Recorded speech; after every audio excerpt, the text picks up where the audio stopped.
ಎಟಿಎಂಗೆ ಹಣ ತುಂಬುವಂತಹ ಬದಲು ಜೇಬಿಗಿಳಿಸಿಕೊಂಡಿದ್ದಾರೆ ಸಿಬ್ಬಂದಿ. 2 ತಂಡಗಳಿಂದಾಗಿ 1,38,00,000 ವಂಚನೆ ಮಾಡಿರುವಂತಹ ಪ್ರಕರಣ ಇದು. ಎಟಿಎಂಗೆ ಹಣ ತುಂಬಿ ಎಂದೇ ತಮ್ಮ ಜೇಬಿಗಿಳಿಸಿಕೊಂಡಿದ್ದಾರೆ ಸಿಬ್ಬಂದಿ. ಕಳೆದ 6 ತಿಂಗಳಿಂದ ಹಂತ ಹಂತವಾಗಿ ಹಿಟಾಚಿ ಕಂಪನಿಗೆ ಮೋಸ ಮಾಡಿಕೊಂಡು ಬಂದಿದ್ದಾರೆ. ಎಸ್ಬಿಐ, ಆಕ್ಸಿಸ್ ಬ್ಯಾಂಕ್ ಎಟಿಎಂಗೆ ಹಣ ತುಂಬುವಂತಹ ಕಂಪನಿಯಿಂದ ಮೋಸ ಮಾಡಲಾಗಿದೆ. ಇನ್ನು ಪ್ರತ್ಯಕ್ಷ ವರದಿಯನ್ನು ಕೊಟ್ಟಿದ್ದಾರೆ ನಮ್ಮ ಪ್ರತಿನಿಧಿ ರಾಚಪ್ಪ ಚೆಕ್ಲಕ್. ಸಿಎಂಎಸ್ ರಾಬರಿ ಪ್ರಕರಣ ಬೆನ್ನಲ್ಲೇ ಮತ್ತೊಂದು ಎಟಿಎಂಗೆ ಹಣ ಹಾಕುವಂತಹ ಕಂಪನಿ ಸಿಬ್ಬಂದಿಗಳಿಂದ 1 ಕೋಟಿಗೂ ಅಧಿಕವಾದಂತಹ ಹಣ ಸದ್ಯಕ್ಕೆ ದರೋಡೆ ಮಾಡ್ಕೊಂಡು ಹೋಗಿರುವಂಥದ್ದು.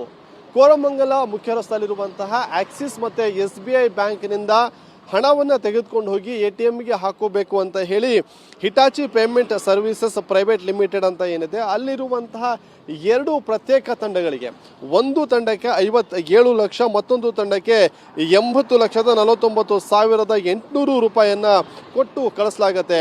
ಅಂದರೆ 2 ಗುಂಪುಗಳಾಗಿರ್ತಾರೆ.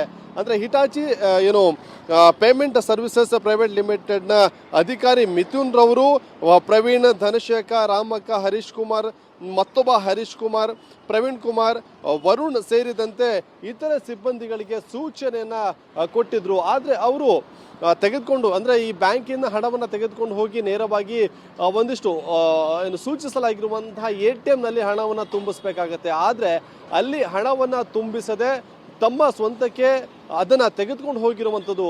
ಅದಕ್ಕೆ ಸಂಬಂಧಪಟ್ಟಂತೆ ಈಗಾಗಲೇ ಕೋರಮಂಗಲ ಪೊಲೀಸ್ ಠಾಣೆಯಲ್ಲಿ FIR ಕೂಡ ದಾಖಲಾಗಿದ್ದು 2 ಪ್ರತ್ಯೇಕ ತಂಡಗಳ ಒಂದು ಹುಡುಕಾಟವನ್ನು ಕೂಡ ಪೊಲೀಸರು ನಡೆಸ್ತಾ ಇರುವಂಥದ್ದು. ಅವರ ಒಂದು ಬಂಧನದ ಬಳಿಕ ಈ ರೀತಿಯಾಗಿ ಹಣವನ್ನು ಎಸ್ಕೇಪ್ ಮಾಡೋದಕ್ಕೆ ಯಾವೆಲ್ಲ ರೀತಿಯಲ್ಲಿ ಪ್ಲ್ಯಾನನ್ನು ಮಾಡ್ಕೊಂಡಿದ್ರು ಅನ್ನೋದು ಗೊತ್ತಾಗಬೇಕಾಗಿರುವಂಥದ್ದು. ಅಂದರೆ 2 ಪ್ರತ್ಯೇಕವಾದಂತಹ ತಂಡದಿಂದ ಸುಮಾರು 1 ಕೋಟಿಗೂ ಅಧಿಕವಾದಂತಹ ಹಣ ಸದ್ಯಕ್ಕೆ ರಾಬರಿ ಆಗಿರುವಂಥದ್ದು. ಘಟನೆಗೆ ಸಂಬಂಧಪಟ್ಟಂತೆ ದೂರನ್ನು ದಾಖಲು ಮಾಡಿಕೊಂಡಿರುವಂತಹ ಕೋರಮಂಗಲ ಠಾಣೆ ಪೊಲೀಸರು ಈಗ ಆರೋಪಿಗಳ ಪತ್ತೆಗೆ ಮುಂದಾಗಿರುವಂಥದ್ದು.